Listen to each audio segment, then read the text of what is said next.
நெல்லைக்கு orange alert அறிவித்திருந்த நிலையில் மாவட்டத்தின் பல்வேறு இடங்களில் மேகமூட்டத்துடன் கூடிய மிதமான மழை பெய்து வருவதால் வாகன ஓட்டிகள் முகப்பு விளக்கை எரியவிட்டபடி வாகனங்களை இயக்கிச் செல்கின்றனர். இதுகுறித்த கூடுதல் விவரங்களோடு செய்தியாளர் ராஜா இணைப்பில் இருக்கிறார். ராஜா வணக்கம். அங்க எப்ப இருந்து மழை பெஞ்சிட்டு இருக்கு? முழு விவரங்களை பதிவு செய்யலாம். வணக்கம். திருநெல்வேலி உள்ளிட்ட 4 தென் மாவட்டங்களில் மிக கனமழை பெய்யும் என வானிலை ஆய்வு மையம் எச்சரிக்கை விடுத்திருந்தது. இதனை அடுத்து மாவட்டத்தின் பல்வேறு முன்னேற்பாடுகளை ஆட்சியர் சுகுமார் தலைமையில் வருவாய் மற்றும் பேரிடர் மேலாண்மைத்துறை, காவல்துறை உள்ளிட்ட பல்வேறு அரசு துறை அதிகாரிகள் இருக்கிறனர்.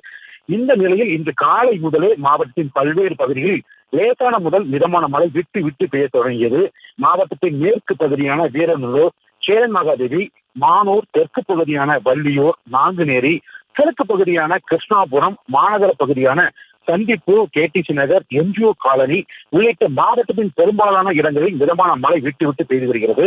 நேற்று மாலை வரை வெயில் கொளுத்தி வந்த நிலையில் இன்று காலையில் இருந்து மழை பெய்த நிலையில் குளிர்ந்த சூழல் நிலவுகிறது.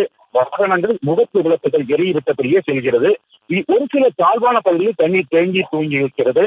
எனினும் மழையால் மிகப்பெரிய பாதிப்பு தற்போது வரை இல்லை. வானம் தொடர்ந்து மேகமூட்டத்திலே காணப்படுகிறது. விவரங்களுக்கு நன்றி ராஜா.